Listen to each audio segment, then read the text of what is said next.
Yo, buddy. This is BGN Radio, episode number 382. I am Jimmy Kempski. I'm very cool. With me, as always, is Brandon Lee Gowton, also very cool, of bleedinggreennation.com. Second video. Hello, friends. I was told by one of the comments not to look down like at myself or you in the picture and instead look up at the camera. Stare into the camera the whole time menacingly. I can't do that. I can't just look at because just blackness on the top of my computer screen. I can't. I don't know. I need like a face. It doesn't feel very human, right? Yeah, right. So I mean, I do. So when I have like TV hits and they're on Zoom or whatever, I do it then because it would look really weird like on TV if I were just like looking down like this would be a weird look to be on TV like this. But I think for a podcast, I think it's fine. But I agree. I appreciate the suggestion, but it is one that is going to go unfollowed. So my apologies and thank you for listening to the person who had that suggestion. And thank you for all watching the video and listening to the podcast itself. But anyway, let's get past that. We are going to get to a few stare go items on the offensive side of the ball. We'll have like a half dozen guys that will debate whether we think they're going to stay with the Eagles in 2024 or go. We're going to talk about this weird, it's not even a story. It's just nothingness surrounding A.J. Brown and just the team as a whole about how they kind of got torn apart at the end of the season. There's no specifics whatsoever on what exactly anyone's talking about with that. It's just weird. And I've mostly ignored it because it's all stupid and like, give me something to bite my teeth into, or just STFU, if you will. And we'll also get to some of the coaching updates that the Eagles announced. I guess that was on Friday. They did that. We're recording this on a Saturday morning, by the way. But before we get to all that, are we doing Righteous Felon first or wrong crowd? I don't remember. Okay, Righteous. Well, that's you then. That's right, Jimmy. Righteous Felon Craft Turkey. As you can see on my hat here on the Bleeding Green Nation YouTube channel. Also, by the way, I had someone reach out about how, you can see my Twitter handle here, Brandon Lee Gowton, my full name, and then my Twitter handle at Brandon Gowton on the video screen, where yours, I think last week was just Jimmy or whatever you put in there. And someone was like, why did you not include Jimmy's Twitter handle? I'm like, I didn't do that. He did that. That's him. I'm not, if you want to, you can put it there. It's up. Brandon doesn't want me to have more Twitter followers. He right. doesn't want me to add to my listener base. Suppressing I only say your Twitter handle every podcast, or put it in the episode description as well. Anyway, Righteous Felon Craft Turkey, as you can see here. If you want a cool hat like this, you can get it at righteousfelon.com using discount code BGN15 for 15% off your order. The best possible meat snacks in the game when it comes to the beef jerky or the biltong or the meat sticks that I like a lot, that my dad personally orders often. Really good. A lot of different flavors. Can't go wrong. Go to righteousfelon.com. Use discount code BGN15 for 15% off your order. We really appreciate you supporting them to help support the podcast and whatnot. Okay, Jimmy. So we're starting with what? The nothingness? Should we just start with the nothingness? Yes, let's start with the nothingness. So I guess it's worth bringing up the timeline of kind of all this. It's been a weird week. Especially as someone who, like you, we write about this stuff or talk about it on a podcast. So you kind of have to be aware of what's going on. But like you said, at the same time, it seems like a lot of nothing. Now, that being said, there's a credible reporter who put some stuff out there that was kind of, I think, spurred by what else was going on. But anyway, starting from the beginning. Okay, so early in the week, you have Craig Carton on FS1 commit the cardinal sin of what you hate, where it's if you know something, just say it. Don't be like, well, actually. And also, why is this coming up now? It's Eagles season ended in early January, right? Right. It's coming up at the end of February that, I know the secret. I think people, too, have just become so obsessed with well, what happened? And it's I don't know if it's a mystery. It's kind of just they sucked. And sometimes NFL teams suck. It's not The Eagles are the first team to ever. I mean, are they one of the first teams to go on the collapse they did? Sure, but are they the first team to ever have a bad stretch? No. Anyway, so Craig Harton goes on FS1. He says that thing about it's kind of nebulous. I think fan speculation gets involved. I saw some claims, and I want to be clear here. There's nothing substantial about this, but like there's talk of like infidelity or something. Like there's like a lot of different, just like coming out of Yeah. nowhere, weird rumors People with just no, guessing. Yeah. which is the danger. It seems dramatic, but that's like the downside of someone throwing out something so nebulous like that, is then people are going to fill the void, and then some people. I think this whole week has really kind of been a testament to how like we need better media literacy, because I think there's just like a lot of misinformation out there, and then people contribute to that and then share things and then perpetuate things, and then that kind of takes on a life of its own, and then people get mad at the media, even though I think they're also part of it in terms of spreading misinformation. I'm not saying media isn't at fault here at some level, but also I think the response to the media is also part of an issue. So I kind of really just went on a I got off track there, but the point being, Craig Harton puts that out. Then we have Derek Gunn. I think that's then again a credible reporter. We love D Gunn. Says that, I guess, and kind of in a response to that, and clearly coming from it seemed like the team at some level, or certainly from a certain source, a source with a agenda, as most sources would have. Number one, that Jalen Hurts, was needs to be like more like available. I guess that's kind of what was consistent with what we had on Bleeding Green Nation with Joe Santoliquido's reporting, that more so I should say he was pulled in a lot of directions last offseason after the contract. And that Which is is totally normal, by the way. Like you'd kind of expect that. Right. And you would also expect that a kid so Jeffrey Lurie has talked, I'm sorry to cut you off there, but has talked a lot about his, Jalen Hurts' maturity, even went as far as to say like he's more mature than, my son, who is, 4 or 5 years older than Jalen Hurts or whatever. And certainly Jalen Hurts is very mature, like for his age. But when you make $255 million suddenly overnight, and you're the leader of a football team where football is life in the city where you play, yeah, I mean, there's going to be a ton of pressure, and like D-Gun said, you're going to be kind of torn in a lot of different directions. People wanting you for this, people wanting you for that. Asked to be be more than just a quarterback of the team, and reading defenses and making checks at the line. It's more than that. It's building relationships with all the players, both on the offense and to some degree on the defense.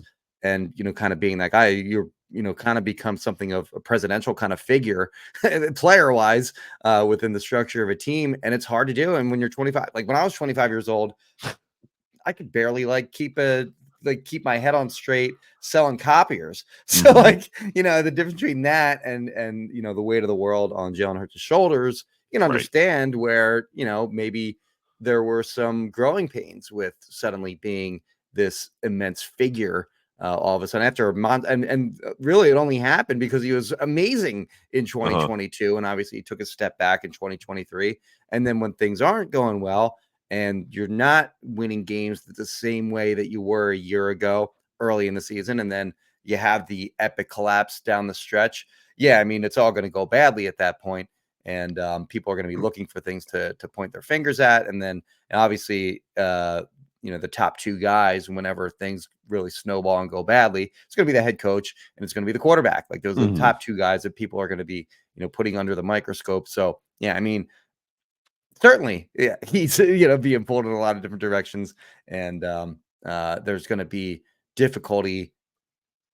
I mean, it's almost an impossible task to kind of handle that kind of stress and and scrutiny.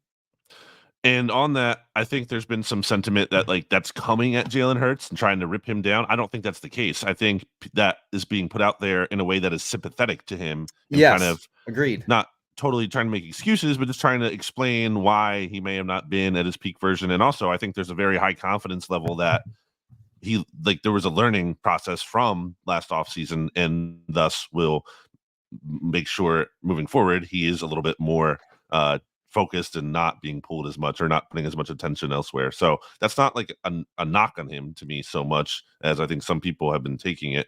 The second part of what D-Gun had to say makes me laugh a little bit because I don't doubt there isn't any level of truth to it, but like this idea that Nick Sirianni, well,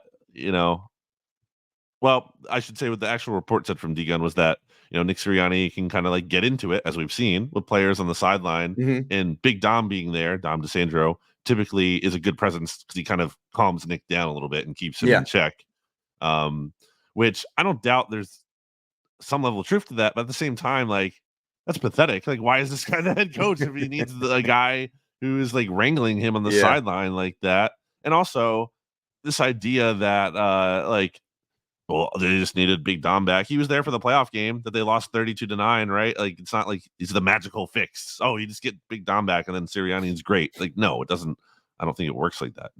Is Big Dom important to the organization, and does him being there ultimately, I think, help or be a good thing? Sure. Yeah, I'm not trying to doubt him at all, but I think that was a little lame for me to see. I mean, I've seen the wrangling before.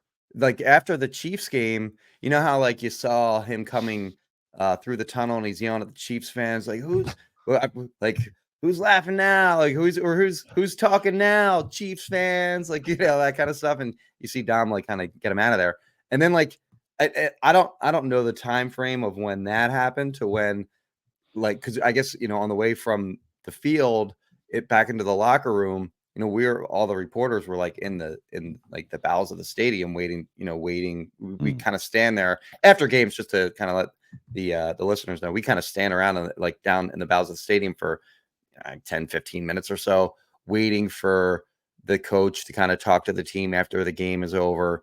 And sometimes guys get like a head start on like showering up or whatever, and then they let us in and we get to talk to the players. But we're hanging out like sort of out in the hallways of the bowels of the stadium for a little while. And when Nick came off the field on his way to the locker room, he's yelling at Elliott because I guess Elliott had done like a comparison of the two teams before the game, and he gave the Chiefs the edge at the combination of head coach and quarterback, because of course he did. He's absolutely not wrong in any way on that, obviously. Right. And Nick was like, yeah, who's the better coach and quarterback now, Elliott?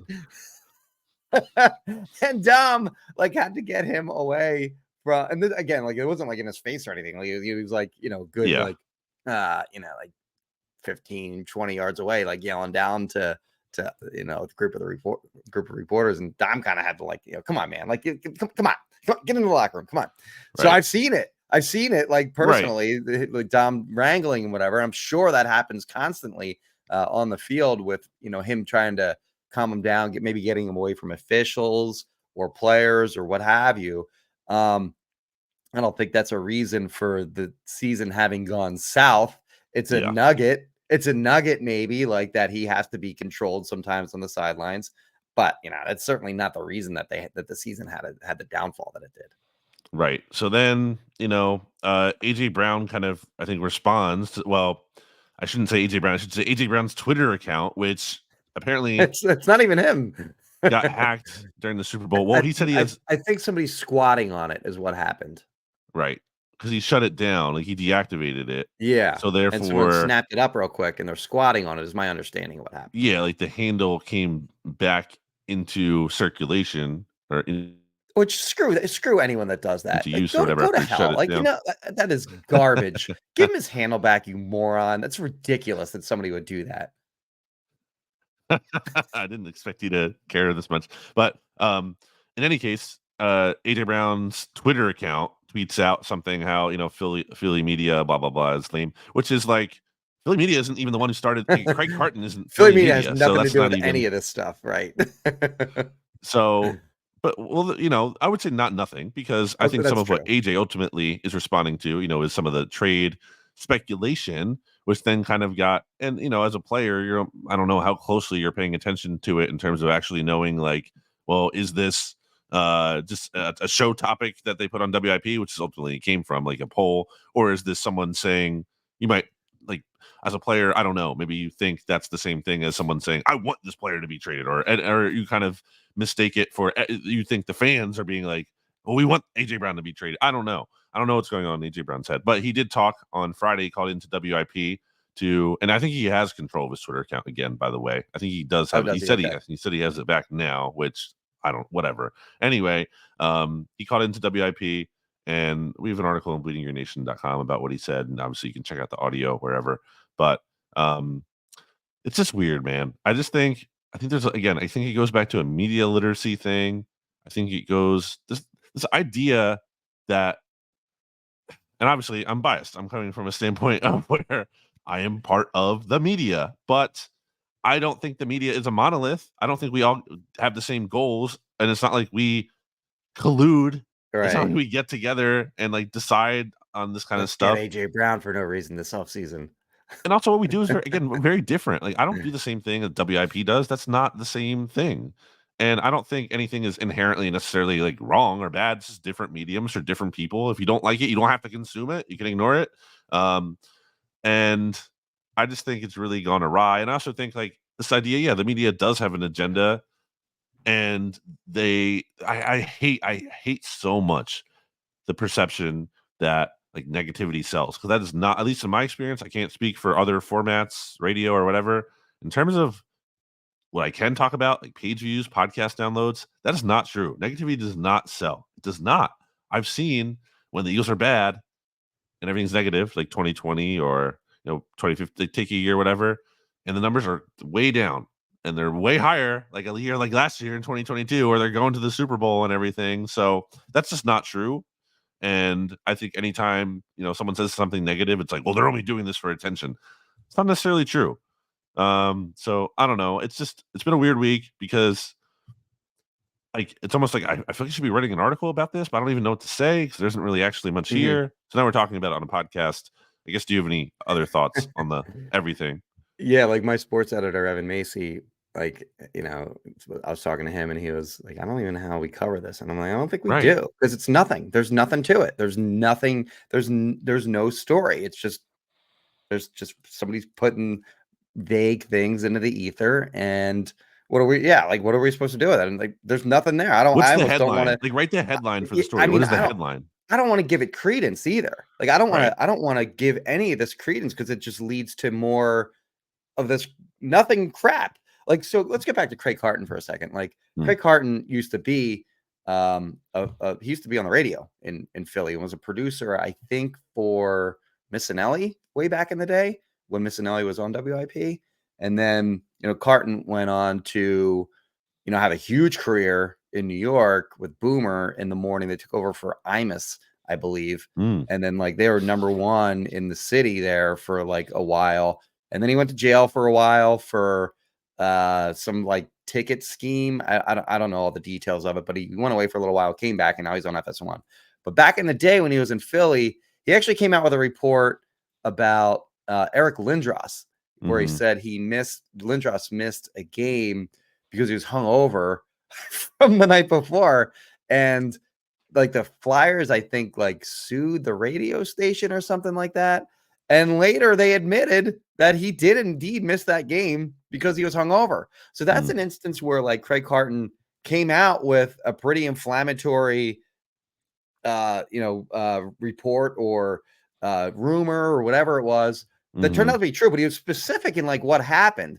In this case, he's just like, oh, something happened that would break apart any group of men. It's like, what? Say what you know, or shut the F up. If you got something, say it. If you don't have it good enough where you can put it out there and feel confident that your information's good, shut the F up. I hate, it's the worst kind of reporting. My understanding is that it's rampant in the NBA, and it's starting to creep in a little bit in the NFL. Like Josina Anderson earlier in the offseason had something to the effect of like, things are going to happen with the Eagles. Like, no kidding. Things are going to happen with every team in the NFL. Like, what? And by the way, what happened? What was the thing that she thought was going to happen? That happened. That Matt Patricia was going to get fired? No shit. that Sean Desai was going to be gone. Like, okay, so like just the whole, I know something, but I'm not gonna tell you. Eyes emoji. Like, yeah. It's just the absolute worst, and I hate it with every fiber of my being, not just as a journalist, like if I were just a fan that was like following around, like following a team or whatever, and someone came out, it's just totally useless. Totally useless. Look at me, self-indulgent garbage. That's my I rant agree on with that. And to be clear, I'm not trying to defend Craig Carton, but I'm gonna say that he probably does maybe know something. Now I don't know, what it is, or if it's.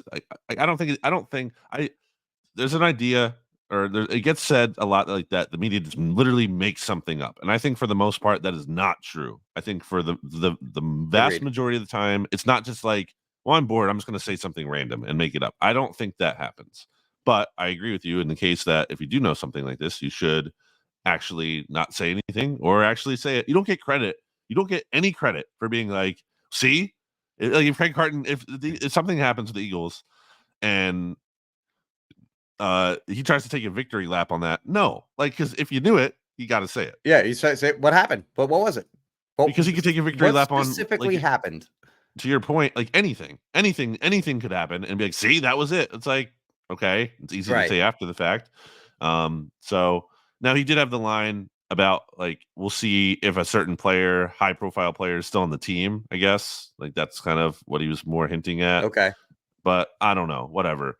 But right, AJ, but there's still a pretty good chance on that hitting. Like sure, Fletcher Cox could sign with some other team in free agency, like he right. almost did a year ago. And then what are you gonna do, a victory lap because Fletcher Cox signed with the Jets or some other team? Like, come on. Yeah. So I think Zach Berman, who you were just on a podcast with for Jeff McLean's Uncovering the Birds, right? Yes, correct. Live Q&A. Shout out to the BGN Radio reference by Jeff at the end there. But Zach had a good point on his, the PHLY podcast about how like the Eagles have some level of being complicit in this in terms of they don't necessarily owe anyone anything, but hey, maybe if you're making like Vic Fangio and Kellen Moore available around this time, people will be talking about that instead of this. And I'm not saying like I'm not trying to justify like, well, people are justified for potentially making stuff up or whatever because the Eagles aren't doing anything. That's not what I'm saying. But I am saying that when you do have this time of year where it's one of the slower times of year because Super Bowl's over and we're not yet at the combine, we're not yet at the start of free agency or anything. There's just not much going on, and I think people look to fill the void. So I'm not saying everything in that void is made up, but what gets attention, what gets talked about is stuff that isn't necessarily substantive or really real like you're talking about here. So I don't know, it was just like a weird week because it seems like the fan frustration with the media is high, and I get it, but I don't think like the media is this evil thing out to get the team that like people make it to be. And I think people don't ever really, I'm not saying everyone needs to appreciate the media more and bow down, but I don't think there's no comments when there's like there are some when there's like a really good story about a player, like a deep dive insight into someone. I those kind of stories do get positive feedback. You'll see like, oh, great article by so and so, but I feel like that's the conversation. It's not like, what, the media is a really good tool because we get this inside look at the Eagles or whatever. It's not. There's never never No, it's only no. an evil thing we're trying to get out. So I'm just saying, like, if we're gonna be, we're gonna point out the pros and cons. Never like, oh, good job on when you said like, I think this player is going to be good or bad. Good job. Right. Like when you said that 6 months you believed ago. in that player. You were right. Right. More It's always usually the other way around, where if you get something wrong, if you get an opinion wrong on something, then you'll hear about it 6 months later. And whatever. I'm not saying the media is a victim. That's fine. I'm just saying, whatever. If we want to point out both sides. Anyway, that's what the media is supposed to do. Ostensibly. Real quick thing, I thought you made a good point on like the lull in the off season right now, where anything comes out at all, it's going to spread like crazy because there's nothing else to talk about. I can speak firsthand knowledge on that. Like back in, I think it was 2014, during OTAs, I just like 7th or 8th bullet point down, I mentioned that Matt Barkley had a sideline throw that went. Took a long time to get there. It's a sideline throw, so you're trying to put some heat on that. And I was like, yeah, I don't know about his arm strength. I think if he's going to, make it in the league, like if he's going to be a prominent player in the league, he's going to have to be really good at anticipation throws, getting the ball out on time, because he's just not going to have the kind of arm strength to compensate for, any kind of, being off schedule on a play. And Reddit picked it up and was like, somebody on Reddit that like they kind of like took that one bullet point and like as their headline on reposting my OTA practice notes was basically like Matt Barkley has a rag arm. Matt Barkley having been apparently he was like on Reddit a lot. Like he was part of that community. Yeah. And he saw that, of course. And in the comments of that post, he wrote something to the effect of like, "Shut up, Jimmy. You don't know what the defense was on that play. You don't know what the play call was. You don't know what the assignment was. You don't know what kind of throw I'm trying to make in that situation, blah, blah, blah, blah, blah. And if you think that my arm strength isn't up to par or whatever, then why don't we have a catch sometime?" Okay. So that, like, if that had happened during like free agency or near the draft time or during the season, it had been just a blip that nobody really paid attention to. But it happened in June, and one media outlet got wind of it somehow. They wrote an article on it, and then boom, every national media outlet in the country had it. Everyone, like all of them, because at the time, like Matt Barkley was, was not too far removed from being a 4-year starter at a powerhouse college football program. And, at one time he was, of course, thought to potentially maybe be like the number 1 overall pick in the draft. There's still a big name at that point. Kudos to Matt Barkley, by the way, for sticking in the league. Still in the league now, sticking in the league as long as he has. He was on the Giants practice squad this year, I feel like. So, yeah, I mean, good for him. He's still collecting paychecks in the NFL, so that's awesome. But like, it went everywhere, and that would never happen. Like I said, like during a non-lull during the season, but there's nothing going on. People are looking for content, and that was just something that they could publish and put up. And okay, we're good for the day now. Like it's just something to kind of fill their content for the day. And it's crazy from my perspective. My name's everywhere. Matt Barkley's name's everywhere. But like, yeah, I mean, that's kind of how like weird nothing kind of stories can just boom spread like that because there's nothing else to talk about.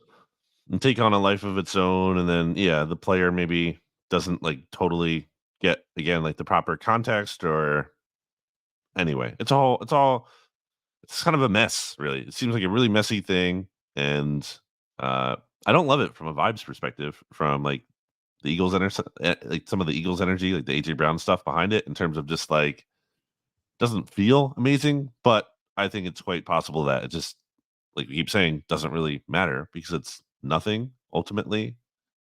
AJ Brown, by the way, like really good dude, and not like a crazy like wide receiver diva that we've seen locally and around the league. He's not like that, in my opinion. He's a good player. I think his teammates really like him, and he's always been really respectful to me. I can't speak for everyone, but really respectful to me, and I think other people that have interviewed him over the last 2 years in Philadelphia, I have no problems with him whatsoever, and I don't think he has any problems with like the regular beat writers that interact with him or anything like that. And he just seems like a totally normal guy. Like, so like the idea that he's kind of become this figure that's kind of being painted that way, maybe not by us, but is kind of being painted that way. Just, I don't know, sort of like among, I don't know. I don't want to place blame on however it's happened, but he's kind of been painted that way, and that's just not who he is as a person, in my opinion.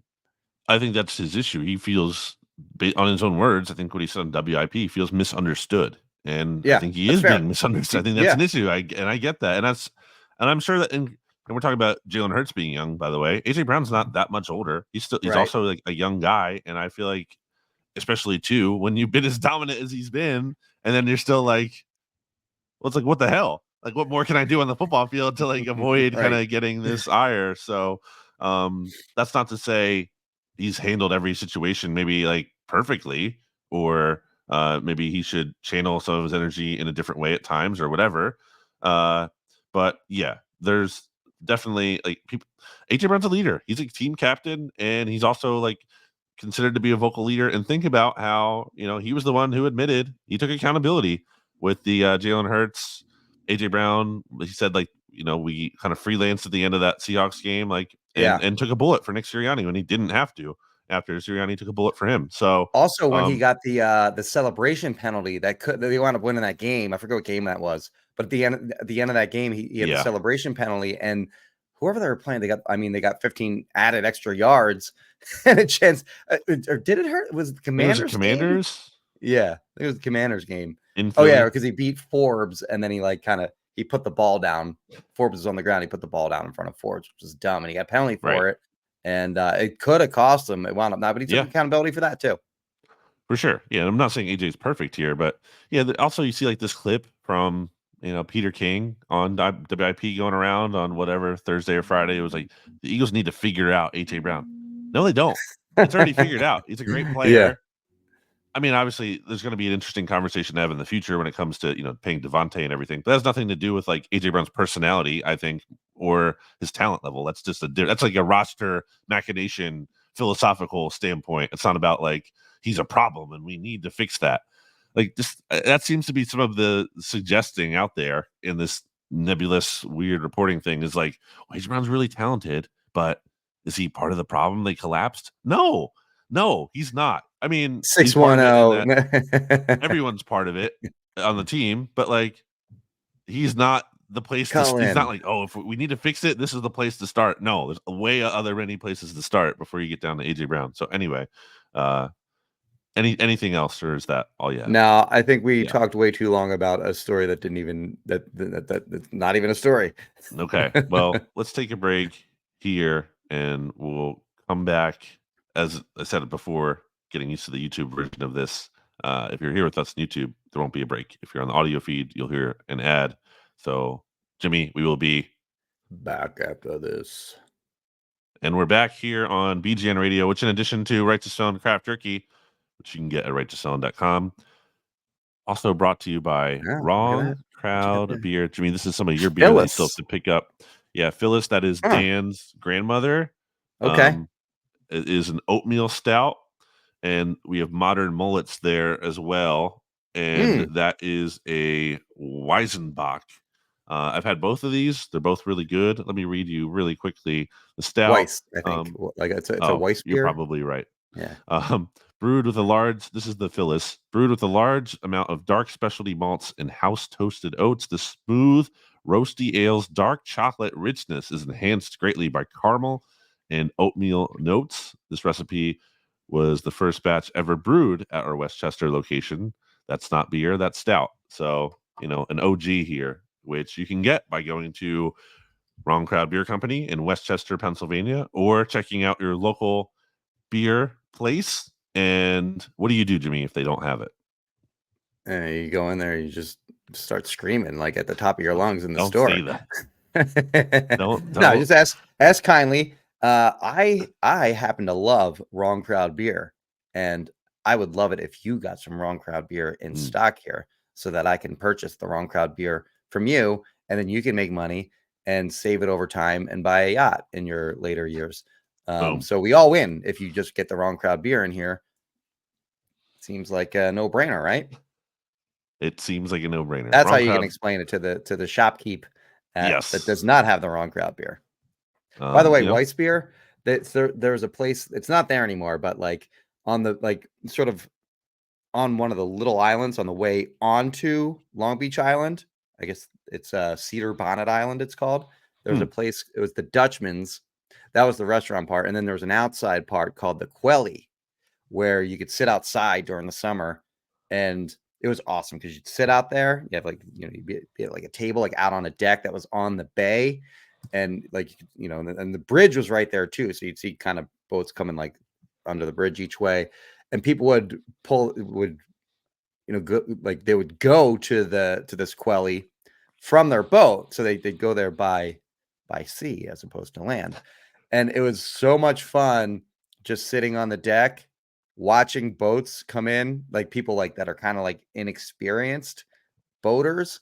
trying to park their boat, trying to like almost kind of like parallel parking is the wrong way to put it, but it's difficult parking, trying to park like in like a sort of a narrow dock area so that, when they got like 6-7 people in their boat, and it would be fun just watching people fail over and over again trying to park their boat. But we'd be out there with Weiss beers.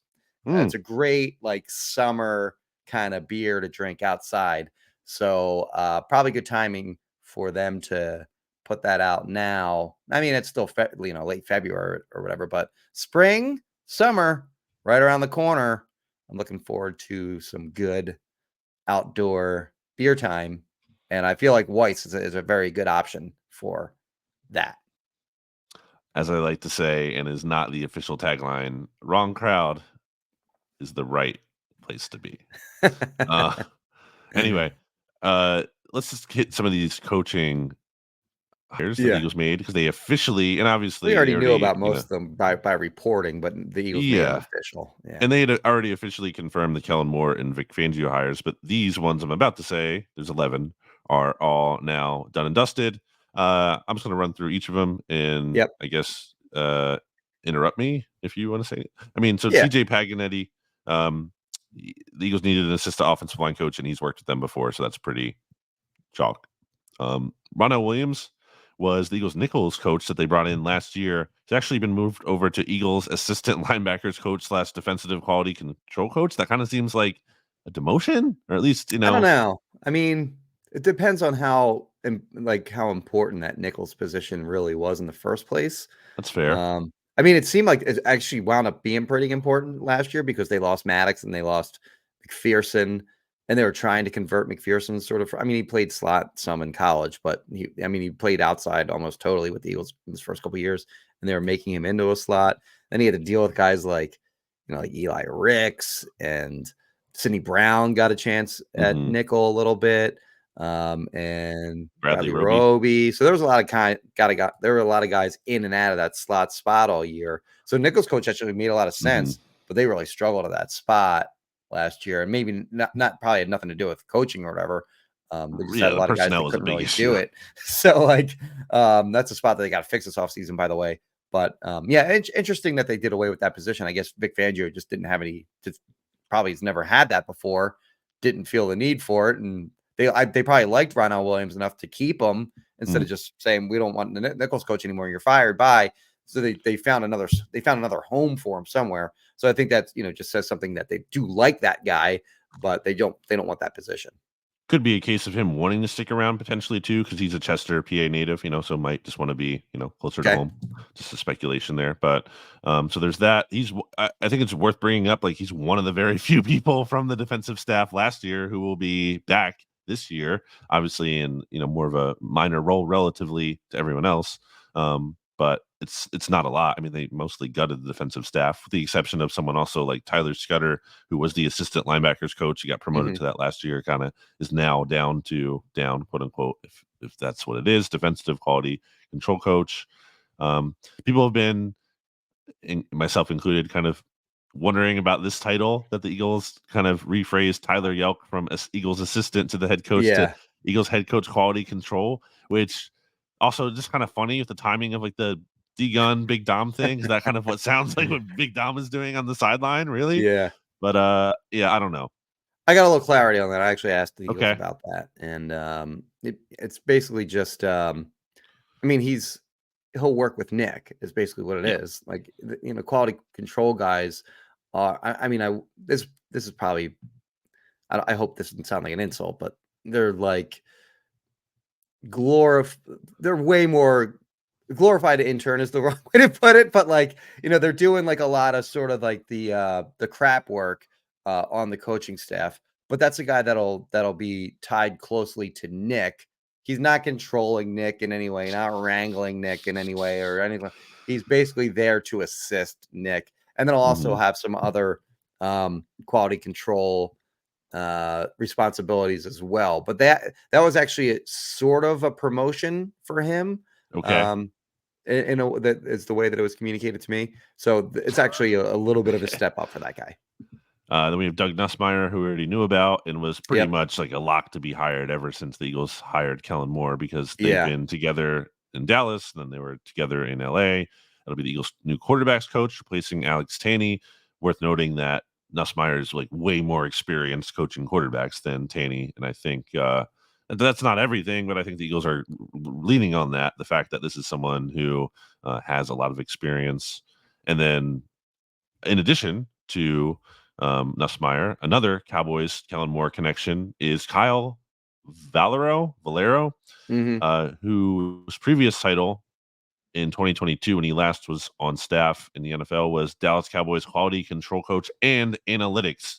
He's had analytics in his title for several seasons. So Valero actually was on the Detroit Lions coaching staff when Kellen Moore was there from 2012 to 2013. And then they overlapped in Dallas together from 2015 to 2022. So they've been around each other for some time. He has a background as more of like an assistant wide receivers coach. But again, the last 2 years, he's actually had like that analytics title added. And now he's officially listed as Eagles offensive assistant. So I don't really, know a ton about him specifically. But the point of like Nussmeier coming in and Valero coming in, it's clear that like Kellen Moore has some level of influence on the coaching staff and the offense. Yeah. I think it's also interesting, the guys that kept their jobs is probably worth noting. Nick, of course, Michael Clay was going to be, obviously Jeff Stoutland was never going to go anywhere. You and I had actually kind of we ran through very quickly the positional coaches and whether we thought they were going to stay or go. At the time, Kevin Petullo we already knew he was going to be staying, so that was easy. Sirianni's boy, yeah. I think we both thought that Jamal Singleton was going to stay. Right. I remember you pointing out that Jason Michael was really close with Nick, and he was likely to stay, even if the tight ends maybe didn't have a great year. Jeremiah Washburn, I think we both had as a stay. Aaron Moorhead is the one that maybe, I don't know if I would call it surprising that he got to stay, but he's a weird case in terms of when you look. So I think it's easy to grade a positional coach based on how that positional group played in, any one season from year to year. And, how much credit does he get for, AJ Brown and Devontae Smith being as good as they are? Like, I don't know, but they didn't get anything. Probably should be more than 0, I guess, right? Yeah. Yeah. They didn't get anything out of Quez. They didn't get anything they didn't get much out of Olamide Zaccheaus. Julio Jones isn't going to be coached at this point in his career. He just, he's been in the league so long. So I don't know. I mean, they obviously like him because he's been around for a little while. Remember, they had that stretch where they had like a new wide receivers coach like every year for like 4 or 5 straight years. Every year from 20, like 15 on? Or so? It was like 4 or 5 straight years they had a new wide receivers coach. But so he's been there for a while now, and I think that's fine. But like, I think he was one of the guys that we weren't sure on. And then some other low level guys, like, I don't say low level, but like not positional coach. They don't have their own position, like Joe Panunzio, assistant special teams. Ted Rath, the guy that you always see like running around on the sidelines, congratulating players after like a 5-yard gain. He's the VP of player performance. They kept their head strength and conditioning coach, Fernando Noriega, and then Tyler Brown, the special, more of like a kicking guy, and Eric Dickerson, offensive quality control. They all kept their jobs. So 13 guys kept their jobs after that disastrous season, which is maybe a little more than I thought would. I mean, they certainly made big changes. Like, they changed their defensive coordinator. They changed their offensive coordinator. They changed a bunch of positions on defense in particular, like defensive line, linebacker, the defensive backfield. So all 3 levels, they changed those guys out. But most of the guys on offense kind of stuck around, even though, in my opinion, the offense pretty sorely underperformed last season. That's why I thought they might change wide receivers coach. It's not just about it's not just how they coach the receivers. At least, in the past, when Doug talked about how his coaching staff worked, like the wide receivers coach, which was Mike Groh, and he therefore got a lot of credit for it when they won the Super Bowl. Did red zone or third down? Like he did a specific area that they did extremely well in. So maybe they're not just coaching receivers. Their responsibilities go beyond that. They're doing like more. They're doing more in like the game planning. Yeah, than is led on sometimes. And maybe Moorhead did well in whatever that area is. I don't know, but Could I'm be. saying I thought just that they might want a different, again, like maybe someone connected to Kellen Moore and part of that. But in any case, yeah, that's all who's back. By the way, the Michael Clay thing, I think, as you know, this is really leaning into the bit for me. But when you talk about like Brian Johnson and what that could look like when you have a coordinator who like you Yeah. actually maybe gave a little bit more time to, I just think that's an interesting thing to think about or follow along with, because same people, a lot of the same people, I'm sure, who wanted Michael Clay gone, self included, also wanted Brian Johnson very much gone. And I would say Michael Clay did worse than Brian Johnson did at their respective jobs, Agreed. at least Yeah, last year. But they're brutal on special teams the year that in 2022. I'm not trying to relitigate the whole thing. We don't need to do that. I'm just saying it's just worth considering coaches can improve. And maybe sometimes it takes going to another place, but whatever. In any case, what's done is done. Let me wrap out these coaching hires. They were ranked pretty low, sorry, in special teams in 2022, despite Jake Elliott being awesome. So, Yes. like, it's hard to be ranked as low as they were when your kicker is as good as Jake Elliott is. Right. And as we've talked about before, it's kind of like a weird thing to parse through when it comes to the credit Michael Clay gets for Jake Elliott, because Tyler Brown is more of the kicking specialist. And also, I mean, let's give Jake Elliott the lion's share of the credit for being. And he's Jake Elliott's great. And also, they were number one in DVOA in 2023. Yes, Eagles special teams. So the improvements they made were drastic. Totally agree. All right, Christian Parker, his official title with the Eagles after being the Denver Broncos defensive backs coach is Eagles passing game coordinator / defensive backs coach. And he's basically at the top of this trio of Roy Anderson, who is an unreported hire. He was the Seattle Seahawks secondary coach last year, now the Eagles cornerbacks coach.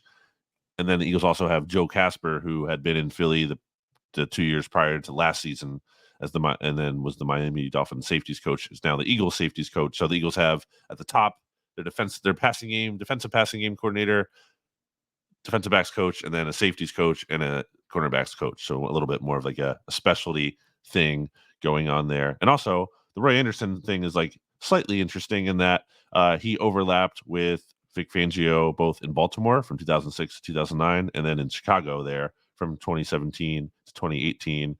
And he was actually Sean Desai's replacement in a bit of a way in Seattle last year. So kind of funny that the Eagles hired his replacement and then also hired a lot of his associates as well with the Fangio stuff. So that's the defensive backs. And then real quick, we already talked about Clint Hurt as the Eagles' new defensive line coach. He also has the senior defensive assistant title that Matt Patricia solely had last year. And then Bobby King is the Eagles' inside linebackers coach, as opposed to, as you mentioned, the aforementioned Jeremiah Washburn as the defensive end / outside linebackers coach / he's also had kind of like that front office involved.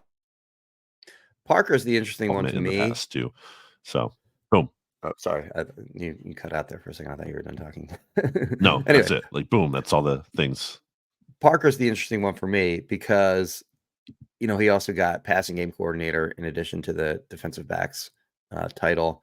And he's only 32. So he's been kind of a riser in his young career. He kind of, coached for, 4 different colleges. Broke into the NFL with the Packers in 2019. Was there for a couple of years as a quality control guy on defense.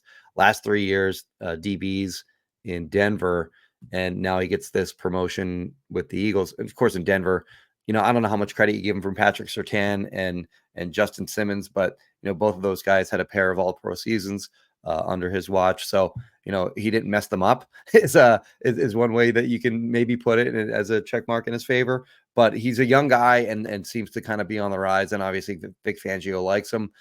So we'll see how he goes. But he seems to have a fairly important role among these hires that the Eagles just made official on Friday. Parker, Hurt, Anderson, and Casper all have worked with Vic Fangio. And that seems very much worth noting that, again, the Eagles are giving their new coordinators some level of influence. Yeah, these are Fangio hires, Yeah. The only one that wasn't, I believe, is Bobby King at linebackers coach. But yeah, so, it's not just a coincidence. And I mean, it makes some level of sense in terms of you want to have a cohesive, vision, people pulling in the same direction and whatnot. But it is noteworthy because typically, in a lot of organizations, the head coach has more of that say, or more of that sway and say, I would say. Didn't mean to rhyme that, but I did. And in this case, you see that, although you made the point that a lot of Sirianni's original coaches, or people before staying, and certainly he hasn't totally been stripped of power, you're seeing like still like the power being eaten at, like scaled back a little bit. So that's all I had on the coaches. Why don't we take another break here, Jimmy? But before we do, if I need to buy, sell, or rent a house, who would I talk to? Oh, yes. You would speak to Kristin Roach of Roach Realtors, of Remax. 856-906-9295 is where you can call or text her. Again, spring, right around the corner. That's when people start putting houses on the market. So if you're just interested in knowing what your house might sell for, she can do like a market analysis for you. It's no cost.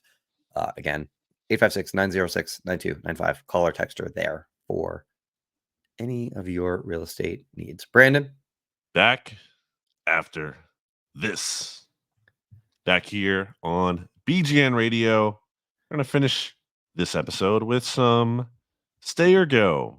And Jimmy has done the duty of, narrowing this down to players who are, conceivably in contention, right? Yeah, they're the most debatable guys. Yeah. We're not going to do Jalen Hurts, for example, who is actually going to be right. staying on the roster. Yeah. We'll start with the quarterback, Marcus Mariota. I'm going to say go on this one. And I think there's a situation where if like the market just isn't there for backup quarterbacks, or no one wants to come after him at all, and he's just sitting out there for a bit in free agency, and you can get him for less than what, like the $5 million or so they paid. It was $5 million he made, last year. Yeah, sure. Like I'm sure they would not have. I don't think they would scoff at having him back at a discounted rate. But I mean, he was so bad in training camp last year. Yep.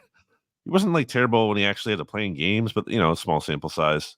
But I mean, look, if you're looking to, I know they value backup quarterback and everything, but if you're looking to like find value, and you have Tanner McKee showing the promise that he did, and also if you want Tanner McKee to get better, I feel like you kind of have to give him like second team reps, because let's be real, he didn't really get a lot of reps last year because he was the third string guy.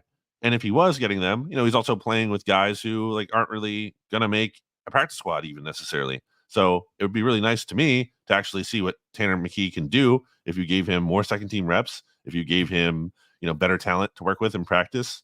And I think that's what they should do. I think they should let Tanner McKee. I'm not saying you can't bring in some kind of veteran, especially you're going to need a third quarterback too. But I would like to see Tanner McKee get the number 2 job, and that just doesn't really make sense to me then to bring Mariota back. What about you? Yeah, I mean, Mariota, in addition to not looking good in training camp, he did not play well in the preseason games and was really thoroughly outplayed by Tanner McKee in the preseason games. I mean, you and I don't get to watch practice during the season because once training camp is over, we're out. We don't get to watch practice. We get to watch them stretch and warm up a little bit during the season, but otherwise we don't get to see the fun parts of practice. Wouldn't that be funny if like we could and we were doing like regular season training camp? Well, like we did. I mean, version. They cut that off during the Andy tenure. There was one, like Andy actually came into the media house one day. And this is around the time when like a lot of teams were starting to cut off access to practice like during the season. And Andy came in and was like, personally told us, instead of just having like a PR guy, he came in and was like, hey guys, we're not going to have you in practice anymore. So I actually respected that he came in and told us personally. I mean, it sucked that we weren't, but like there were times where like you get to see them watch it. You get to watch them like practicing a trick play, and then you'd see it in the game. So, that was kind of fun from that perspective, but yeah, we're not allowed to watch practice anymore.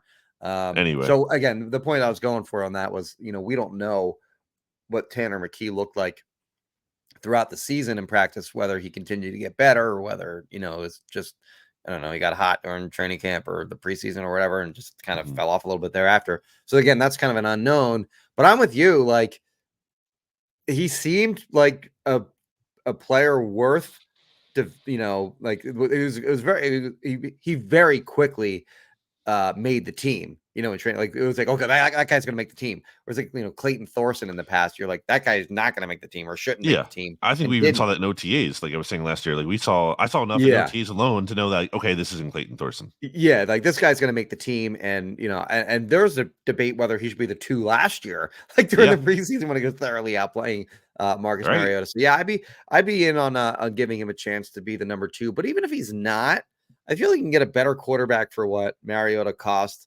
anyway. I just don't think he was good. So if you want to pay $5 million for, and maybe $5 million is not the right number because the cap went way up. So whatever the equivalent of $5 million in 2023 is to 2024, let's say, I don't know, let's say it's $6 million. I think you can get a better quarterback than Marcus Mariota at $6 million, or just get a comparable quarterback as Mariota, but pay him a little less, paying like $3-4 million or something like that. I think there are better. I don't think he's the value. I don't think he's a good value. Rather, at what he was paid last year, I think they can do better. So I'm with you. I think he's a go. On the cap thing, I'm glad you brought that up because that was a big story on Friday. It's going up more than expected, which I just think. Let me know if this take is too cynical. Who cares in terms of like?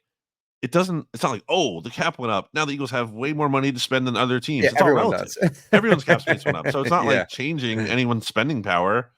I mean, it helps out the teams who are closer towards the bottom, who, might have been like really tied up against the cap and couldn't do anything. But I think it helps them on something like for the Eagles specifically. I think it pushes them further in the direction of being able to cut a guy like James Bradbury and taking the hit on him. We'll get to him next episode. Yeah.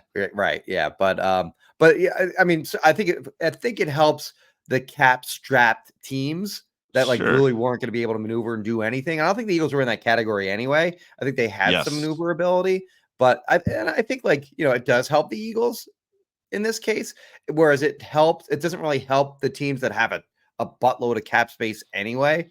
True. It doesn't really help those teams much. But it does help the teams that, either were cap strapped, like the cap held teams, like the Saints, certainly helps them. Yeah. And then teams that are like, that are like, oh, decent enough shape, but could use a little more room, like the Eagles. I think it helps them. But again, like you said, it's not just going up for the Eagles; it goes up for everyone. I mean, I guess everyone knows that, but it's just kind of the reaction's a little funny to me because it's like I just don't think it changes a whole lot. It's good, sure, but it's not like, oh, this is a game changer. Like the Eagles found suddenly 30 million more cap space that no one else has. Anyway, it was also expected that it was going to go up substantially, but it went up a little more than was expected. Yeah, I just don't think it changes much, like in the big picture. Is my point. I don't think it's not like Howie Roseman woke up on Friday and saw that news and was like, "Oh crap, this is awesome!" Like, no.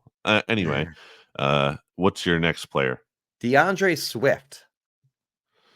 I'm gonna say that he's not back because I think he gets more money elsewhere. And I also think that, to me, it is incredibly obvious for any team in the NFL that wants to sign a running back, wait out the market. There's so many good, it's so much a buyer's market. There's so many good running backs, relatively speaking, that are going to be free agents. You have Saquon Barkley, you have J.K. Dobbins, who I know he's been hurt, but has been pretty great when he's been healthy. You have DeAndre Swift, you have Tony Pollard, you have Josh Jacobs.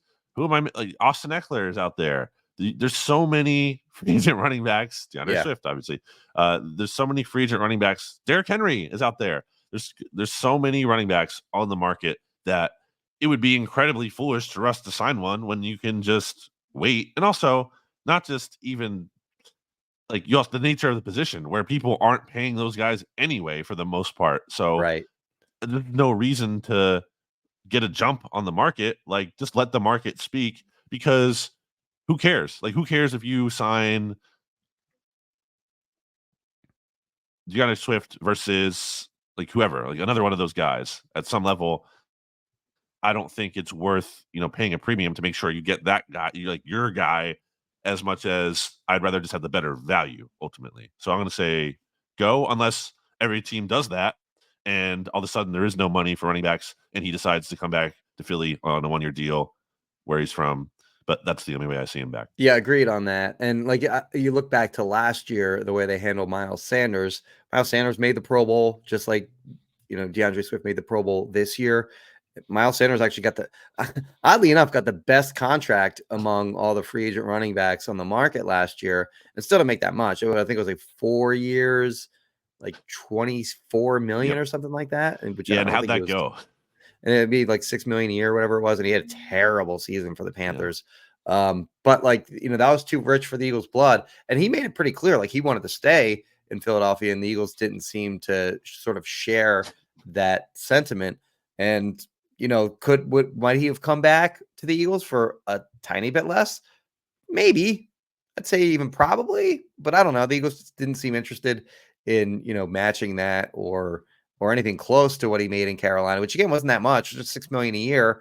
And that was at a time where the market was not good. Like there weren't many running backs on the market last year, and the Eagles didn't seem to care. And they wound up, of course, trading for Swift during the draft. So, as you mentioned, good point that this year it's a much more loaded running back, a group of running backs to choose from, and they're just going to wait it out. And they'll see which running. By the way, like the appeal of DeAndre Swift over a guy like Miles Sanders was his, the potential contributions that he was going to make in the passing game.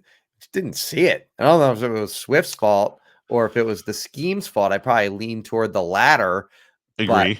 But his receiving numbers just weren't good at all in 2023. He was decent as a runner. I think he was 4th or 5th in the NFL in rushing yards in the league, but he barely had like over 1,000 yards. So it was really a down year for running backs from a rushing perspective, league wide, and that's why he made the Pro Bowl. But that's a player that I would not be looking to break the bank on, especially when there are so many options. Let the market come to you, and you'll probably end up with some decent back even if you just sit around and wait. Right. They do need to add someone, obviously, because the only running backs they have under contract for next year are Kenny Gainwell and Lou Nichols from the practice squad, the futures contract. So, Boston And the guy they Scott. just signed, Ty. Oh, true. Yes.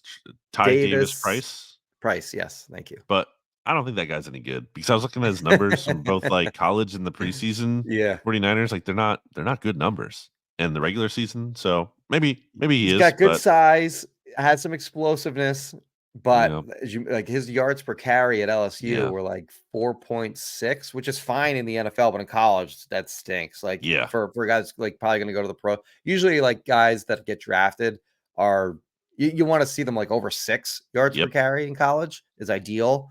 And you're playing at LSU, so I don't know, like it's better competition in the SEC or whatever. And then like in the limited number of carries he got with the Niners, he was under 3 one year. Yeah. And then the other year he was 3.5 or something like that. So I wouldn't be too excited about him either. He's lower on the excitement scale than, like Trey Sermon was when they signed him. Agree. In my opinion. Agree. I think, Trey Sermon had showed a higher ceiling at some point in time. Okay. All right, next guy. one. Quez, your favorite. Quez. I never like hated Quez all along. Favorite. But it's true. Like I liked Quez a lot at one point in time because we see them play well in training camp, and I thought he could be something. But then it just became apparently clear that vision was not becoming a reality. Yeah. And for some reason, it's taken the Eagles coaching staff way too long to be able to like come to reality on him and have like a sober, honest assessment of who Quez Watkins is.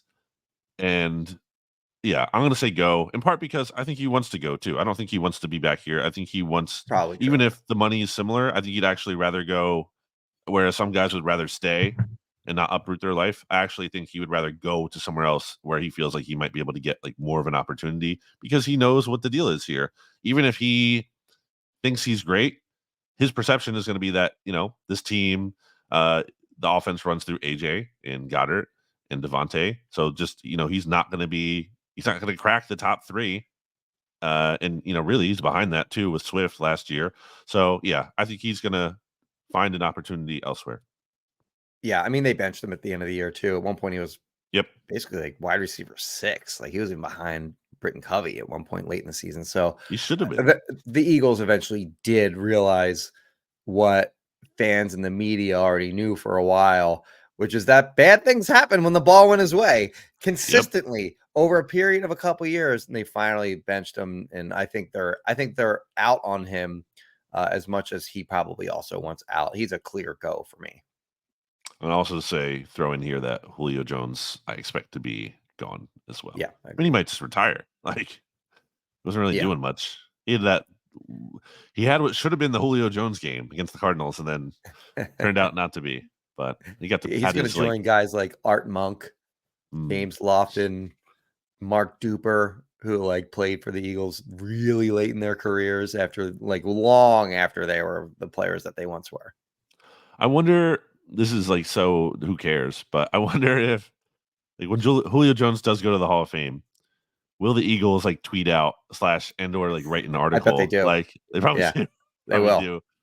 Former Eagle Julio Jones goes to the Hall of Fame. Anyway, I mean, but so like when Terrell Owens got in, for example, it had like all the teams that he played for, like the Bills were on there, so like not just the 49ers and Eagles or whatever. The two most noteworthy teams he played for. This is a tangent, but like I feel like the T.O. thing is interesting to me in terms of his Eagles legacy. I feel like you can't, as an organization, just ignore it. Like, you have to, like, I think they should bring him back at some point, and celebrate like that time in that era. That 1 year. It was really good though. It was an exciting year. It was the benchmark of best Eagles wide receiver season ever. That was the one that got like when we were like last year, we were talking about AJ Brown. Like, is he better this year than T.O. was in 2004? So that he was like the benchmark. He's the one who took my like Eagles fandom to another level. Like, I considered myself, like, I watched him in fan, but then I was like all in. I was just like, so emotionally invested at that point, because it was exciting and it was fun. And I know, it was short lived, but I think they should. But he was all. I think he doesn't get enough credit for like how awesome he was in that Super Bowl when he was playing on like a broken leg or whatever. He was great for like, that was unprecedented. So whatever. It's a tangent. From a reporter perspective, it would have been very fun covering him in 2005. Of course, with the sit-ups in the driveway. We're going on 20 years now in terms of like, let bygones be guys. Like, I think you're allowed to acknowledge the good part of it and bring him back in some capacity. Make him like a captain for a game or something. I don't know, do something. He should be visible. He played a part in Eagles history, and I've always been a T.O. guy, so I feel like they should do something to kind of like recognize that. All right, next guy, Olamide Zaccheaus.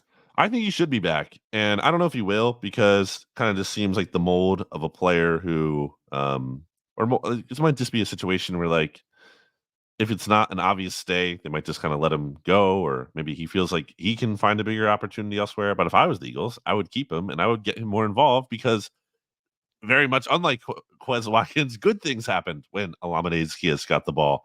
Now, obviously, it's not like he had enough or had great production, but I think that's more about the lack of opportunity, and I think he deserved more opportunity. But am I going to be heartbroken if he's gone? No, but I do think that he's better than I think for whatever team he signs next. I think he has the potential to be a good value. So why not the Eagles? He was the number 2 receiver in Atlanta in 2022. I guess he was their number 3 target behind Drake London and Kyle Pitts, but he was their number 2. Kyle Pitts, of course, tight end, but he was the number 2 receiver, and he had decent numbers there that year. It comes to Philly, and then he's barely the barely even the number 4 option in the Eagles offense. With, as everything that you just mentioned about Quez Watkins, about how he might want to seek another opportunity. He saw firsthand how the offense runs through AJ and Devontae and Dallas Goedert. And then there's a chasm between those 3 guys and whoever's up next. So, I don't think he's going to be back because he doesn't want to be back. I think the Eagles would be happy to have him back, but I think he's out. I'm looking at his last 1, 2, 3, 4, 5, 6, 7. His last 7 games. So before like the Giants game, where the backups ran. So not counting that one, he had just 3 targets on offense. So I'm not including the Cowboys special teams, play, because this is a trick play. It wasn't part of an offensive design. But like that's so pathetic. Like he was doing good things, and you can't get him involved at all. And also, if I'm him and I'm watching like Quez Watkins play over me for the first half of the season, I'm like, what? Like this guy's playing more than me. It's ridiculous. I'd want out. Anyway, yeah, I think he'll do well with a new team in a small role. All right, we're gonna go bench player here, but Jack Driscoll. And I think a relevant person, because this is Lane Johnson's top backup, right? Like it's not just like, oh, whatever. Like, okay, if Lane goes down now, who is it? Tell me today, who's Lane, who's playing at right tackle if Lane Johnson gets hurt? Exactly. That's the point. You don't know. Like, so it's not an insignificant thing. Like that's something they have to figure out. And obviously they have an opportunity to maybe address that position in the draft. They can figure that out this offseason, but it's just a lot to assume that a rookie can come in, or even that you'll get that guy that you feel comfortable with. So that's tough. What do you think? I think he's gone. I think he's gonna. So he had the one really bad game where Lane got hurt against the Jets, and then a variety of guys just wrecked Driscoll the rest of that game. And he was a big part of the reason they lost that game. It was so bad at right tackle. And then he started against the Bills when Lane was unexpectedly a scratch for that game. We learned, I don't know, like 2 hours before game time that Lane wasn't going to play and Jack Driscoll was going to be starting. He played well in that game. And, he's filled in at times. He started games. I think it was a guy that, like, early in his career, you're like, oh, this guy's, like, maybe on a starting trajectory.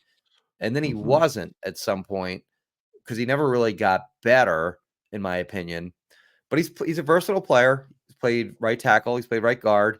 Even played a little left tackle at some point.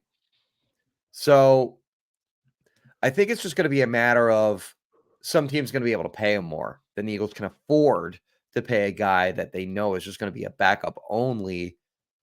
Whereas he might get an opportunity to start for another team, whether he starts or not, who knows? But I think there's going to be some team out there willing to pay him more than the Eagles probably can. Yeah, maybe he links up with like Doug Peterson again, or Roy Isfin and the right, Browns. maybe Browns. Yep. Yeah, maybe there's a place where he can go where he has like a chance. Jags are very O-line needy, so I could absolutely see that. Yeah, a chance to compete at least, if not, signing for a starting job outright, like somewhere where he'll be in like a training camp battle where he has the ability to kind of like maybe be a starter. Doug is a great call. Or maybe the top guard off the bench, or top backup guy, like your utility, your Alan Barbre, if you will. By the way, I guess it would be Fred Johnson who'd be starting at right tackle if you had to start like right now a game. And I think actually I kind of had forgotten about him, obviously, when I asked that. And yeah, I'd almost rather see. I wanted him to play over Jack Driscoll especially after seeing Jack Driscoll struggle against the Jets. Because it's like, well, why did you keep Fred Johnson around and give him an extension? And also he has experience playing at tackle. And to me, I always have felt like Driscoll looks like more of a guard to me. Like he's not big. He doesn't have the prototypical tackle size, I feel like, as much as Fred Johnson very much does. Right. So yeah, I would say he's going to be gone from a mix of probably, I guess if I had to guess, probably more so because he wants to be gone. I think the Eagles, would take him back if they could get him back. But I'm going to guess that he wants to go elsewhere. And finally, obvious one here, Jason Kelsey. I mean, obvious for him to be on our list. Not obvious what he's going to do. I think they should cut him. Get him out of here. I know your answer because I listened to that podcast I talked about with McLean. I guess the one thing I have trouble with is just like, is he going to go out like he did? Like, does he really want to go out that way? And now the problem with that is it's not a guarantee you go out better if you come back. It could get worse. Yeah. So I'm arguing against myself. I guess I'm going to say he's not going to be back. I think the Schefter thing, it doesn't come from nowhere. People were like, oh, well, Schefter, whatever. And I know I don't Jason even know what he Kelsey. said. What did Schefter say? Well, the day after the Bucks game, Schefter said Oh, he okay. didn't say Oh, Jason right. Kelsey Okay. is going to retire. Yeah. He specifically said Jason Kelsey told his teammates that like he's done. Yeah. And that doesn't mean Jason has to be beholden to that decision. But yeah, I just think, with Jason like kind of seemingly enjoying retirement, and I don't think it's totally, up to him. He said when that fan was like, don't retire or whatever. And it's like, I'm trying not to, or whatever. I think there's a family conversation there. And maybe Kylie Kelsey, kind of wants him to come be part of the family more so, and not be Yeah. away, and very understandably so. Um, and like it's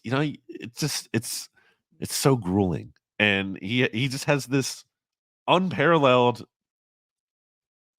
like transition into a new career like that so many NFL players don't have available to them, Yeah. or can, but like don't actually have that reality. And I think he's comfortable with me sharing this. Our good buddy Trey Thomas, who used to be on the podcast, like I could just get a sense from him sometimes of like retiring is boring, because then it's all of a sudden it's like, well, now what? Like now what do I do?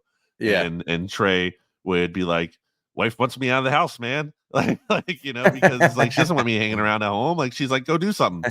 So, and obviously Trey has done a lot of different stuff between his painting and his podcasts and appearances on here and whatnot. But I think like people don't always think about that part. Like you think about like retire, because we think about retirement. Careful what more you of like, wish for, Kylie. well, we also think about retirement in more of like, I feel like a normal people, quote unquote, normal people standpoint, Yeah. where like you're older, like you're in your 50s or 60s or Right. whatever Right. age And you these are. guys are like early to mid 30s, Right. or even late 20s sometimes. Yeah, you're like your whole life in theory in front of you still. So it's a big decision for sure. But ultimately, I think I'm not like convinced, obviously, with how much time it's taking me to answer this freaking question. I'm gonna lean towards he is not back. Okay, so you say go. Okay, I thought you were, the way that you were kind of presenting that, you were going to say stay. I'm close. I'm not. I don't feel convicted, but if I have to place a wager, and I guess I'm gonna lean towards he's not back. Yeah, I just watching him in the locker room after their playoff loss in Tampa, that dude looked like he was done with Yeah. football, and like he was like, I can't talk to the media, and he's like, he doesn't ever do that. He's always super media friendly, and he was like, I'm not talking, and he left. So like I was like, oh, that guy's done. Like he's not playing football anymore. Mm-hmm. And as you mentioned, the Schefter report came out. That was like a day or two later, or whatever it was. Totally unsurprising. It was the next morning. Yeah. Oh, was it the next morning? Okay, yeah. So totally unsurprising that came out. That he had, told teammates or whatever, that he was going to retire. And then Jordan Mailata, I guess, recently also kind of said that he thought that he wasn't going to be back, which very definitively. He's like, "Are you kidding me?" Right.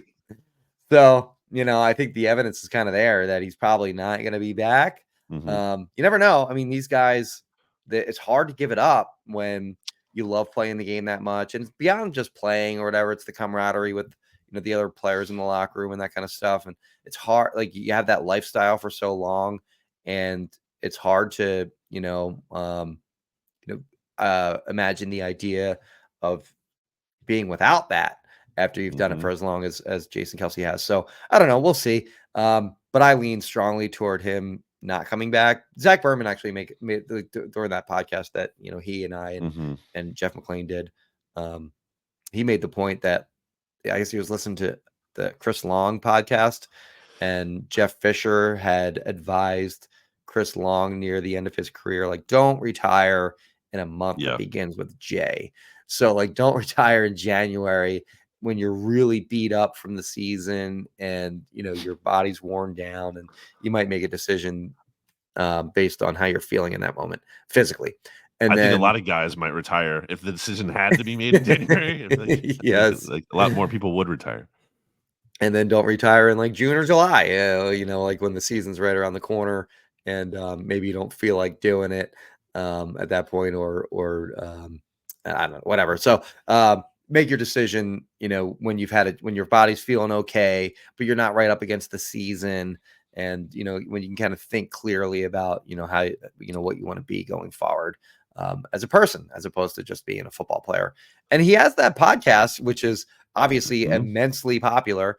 That dude's basically like a household name at this point, not just among football fans, but like regular people, because of the tangential affiliation with his brother and Taylor Swift, obviously. So, I mean, he's a super well-known person. It was made like the what was it? I don't remember what publication it was, but like one of the sexiest men. Yeah.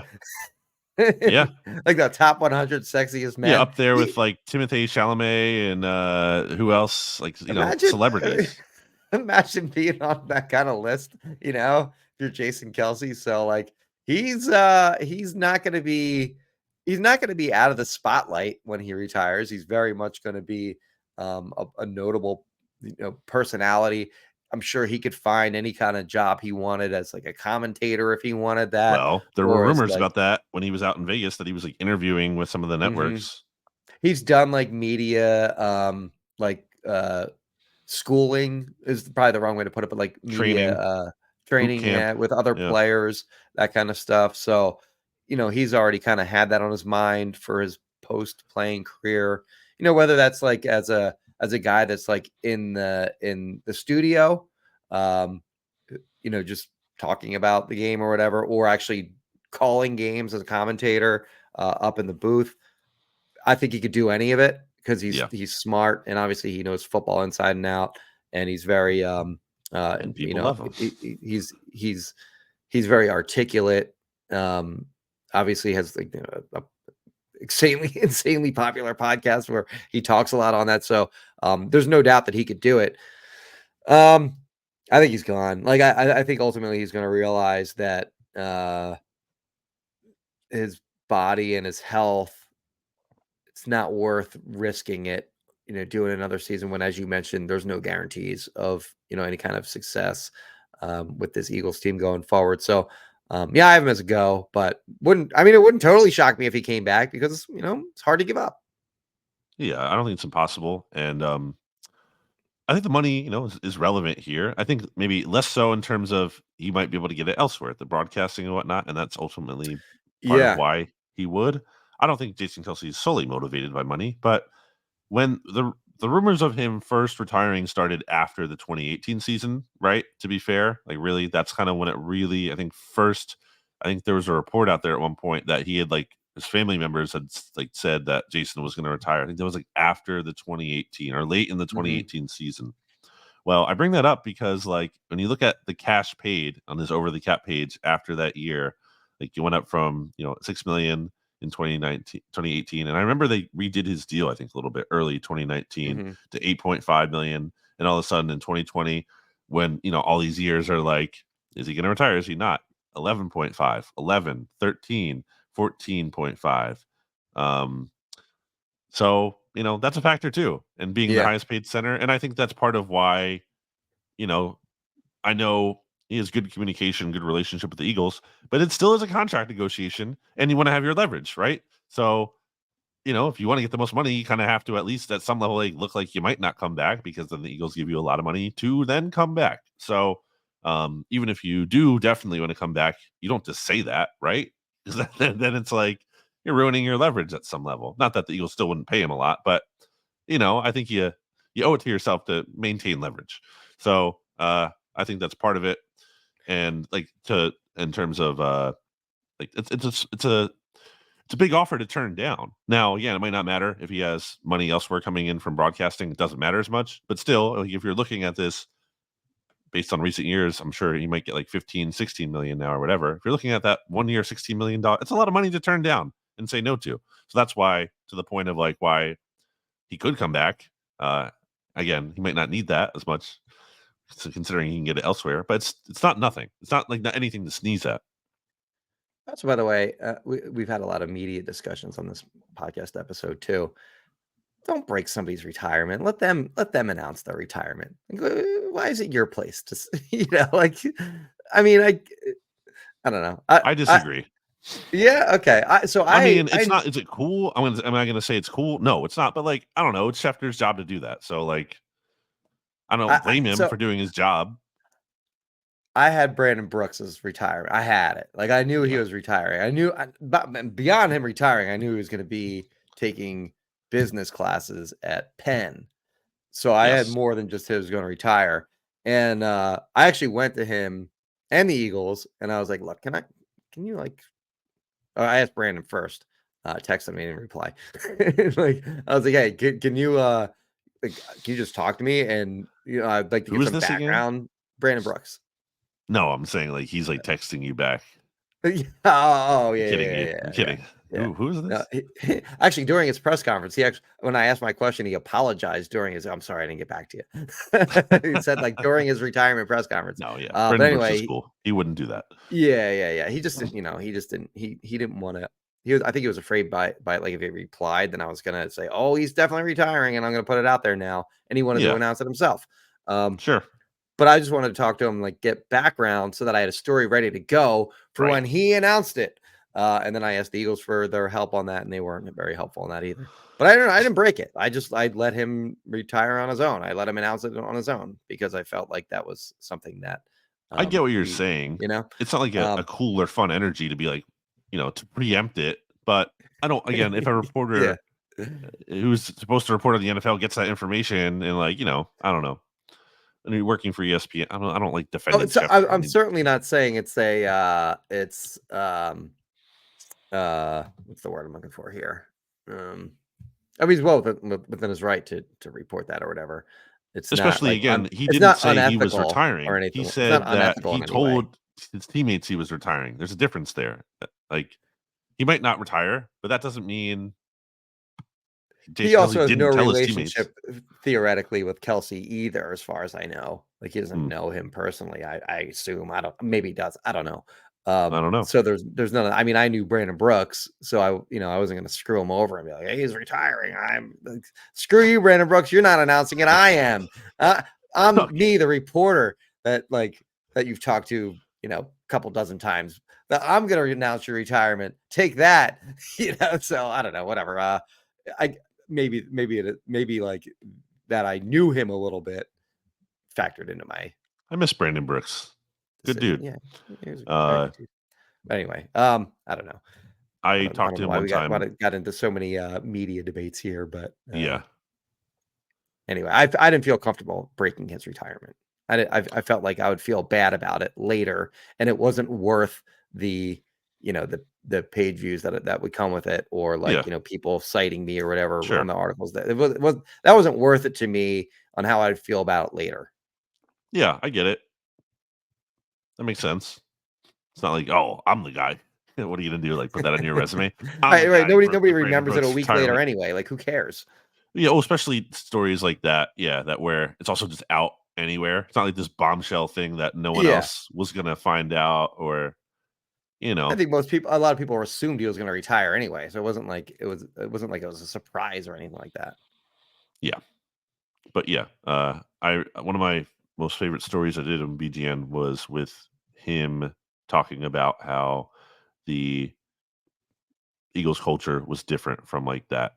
He was referring to like not the actual Patriots culture, having never played for them, but having played for Bill Belichick Bill O'Brien in Houston, and that kind of thing, and just kind of how much like culture can matter. And obviously the Eagles took a step back after the 2017 season there, but like how they were having fun. And really now I'm not saying the Eagles were bad last year because they had a Belichick kind of setup where they weren't, everything was miserable, but they weren't having fun. They were definitely not having fun last year. And I think that was part of the problem. You touched on that podcast too, in terms of like, where are the touchdown celebrations? Where are people looking happy at any point?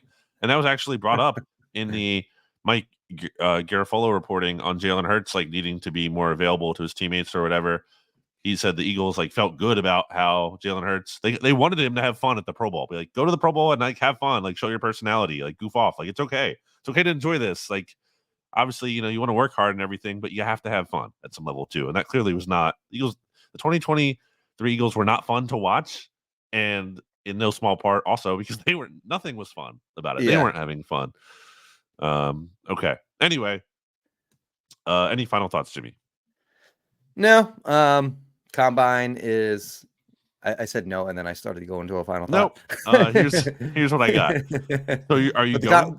Yeah, I'm going. I'm flying out Monday, and then I'm back Wednesday. Some of the guys like stay out from Monday until like Friday or Saturday or Sunday.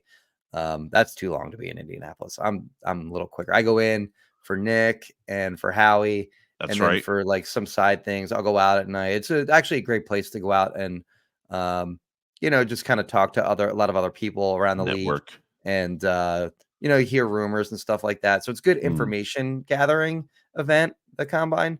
And that's also when really that's kind of like when people say free agency begins, because that's when teams really start talking to, like, they have that legal tampering nonsense now where you're allowed to talk to agents 2 days before the official start of free agency, which it's funny because like as soon as the illegal tampering part starts, guys start signing like right away. Like it's very clear that conversations were had prior to the legal tampering. But at the Combine, that's really kind of when teams and agents start talking money, for guys that like are going to become free agents in a week or two. So yeah, it's important in that respect because the whole league is in this, one town that's, and everyone's like in the very like central area of the city around the stadium and the convention center.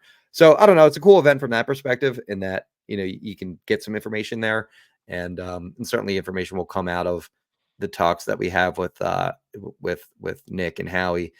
So I'm looking forward to that. Again, I get in and out. What are you going to ask them? I don't know. There's so many different things to the one question that I have for Nick more than Howie. And I was just thinking about this morning because I was writing about, my stay or go linebackers thing. You and I had kind of talked about how, and not about linebackers, but how like they didn't play their young players enough early this year. Like Nolan Smith barely played at all. They didn't get Keely Ringo involved at all early in the season. They didn't get Tyler Steen involved in any, like they were playing Sua Opeta over him. Like, come on, like let the guy that's going to be with the team for the next 5 years play. Like let him have some growing pains. And when I was writing about the linebackers, you know what? They did that with Nakobe Dean last year too. They couldn't get him involved at all during the 2022 season. Like Kaiser White and TJ Edwards had to play every snap that year at linebacker. Like you couldn't get Nakobe in a little bit, just get his feet wet a little bit. So my question to Nick was going to be like, is that philosophy going to change going forward? Like you're going to try to, because when the young guys, when you needed them eventually in 2023, they were going in cold feet when every other team, like the teams that you're facing, they're playing like their best, football of the season at that point. So I'm just curious if they've thought about how they, are going to implement younger players going forward, and whether that's going to change from the way that they've done it during Nick's tenure. I think it's a very underrated thing that hurt them this year, that they didn't get their young players involved early, so they were ready to go when they really needed them. And then how much that playing the young guys can have an effect year over year, where Chiefs defense was not as good as it was certainly. That's a great point. Yes, in 2022 as it was this past season, but they played a lot of young guys who then got better. And obviously, it's not as simple as just It's not as simple as play the young guys, then they get good. The talent has to be there. And sometimes you're playing them, but they stink, and it's not because they lack experience, it's because they're not a good football player. I think people struggle to admit that sometimes, like Jalen Reagor once upon a time. Like the issue wasn't lack of playing time; just the issue is he stinks. But sometimes you have to find out if they stink or not, or if they can be good. And sometimes they can get better with more experience. And I agree with you that they haven't given their young players typically enough of a leash or whatever you want to say, enough room to grow, honestly. So yeah, that is an issue. I think Bo should ask if he's going, and if not, Zach should ask the same question that Bo asked. Sure Bo is, I think they're both going. Yeah, I think he should ask the same question that he asked at the end of season press conference, where he asked about like the defensive line, and then how he wasn't brought up Nakobe Dean for no reason. I think he should just re-ask the same exact question to see what happens. Yeah. And if he Does he go back to Nakobe Dean again? Who knows? But there's an idea. Okay. Yeah, my final thought is we're going long, so we should wrap it up. But we appreciate everyone listening. We'll be back next week with whatever comes out of the combine. I'm sure we'll have hopefully more actual substantive rumors to talk about. Yeah, and we'll play our defense version of Stay or Go as well. Get into any free agency buzz or whatnot, and any kind of combine draft, whatever rumors going on as well. by the way, we were go on all 6 of the guys that I brought up. All of them were go. I was on. Well, I'm on a stay for OZ in terms of what I'd like to see. I do think it's probably more likely that he is not back on his volition, but I would keep OZ. So there you go. And again, I think Swift could come back if you wait out the market, and I'd be very much down with that too. I just wouldn't. It's just more about the philosophy of wait, like don't try to beat the market. Right. But I would if you do that and he's available, yeah, bring him back. Absolutely. That's how they will play that, by the way. Right. That's how they absolutely will play Right. that. But it's not like go like don't bring him back. No, it's like bring him back, but just bring him back in a way that is patient. Okay. Check out this podcast on the Bleeding Your Nation YouTube channel if you're not already watching. If you're just listening to the audio feed, it's also there. Make sure you subscribe. And what they say on YouTube, like hit that bell so you can get the notifications. Hit that subscribe hit button. that bell, like, subscribe, whatever the YouTube thing is. And check out our social media and everything, our sponsor information. That's all in the episode description. So the links are there and the promo codes and whatnot. You can find that all in one nifty place. In addition to our social media handles, if you want to interact with us, you can also find us there. Check out my work at bleedingyournation.com. Check out Jimmy Kempski's work at phillyvoice.com. And we'll be back with you next week. Goodbye, everybody.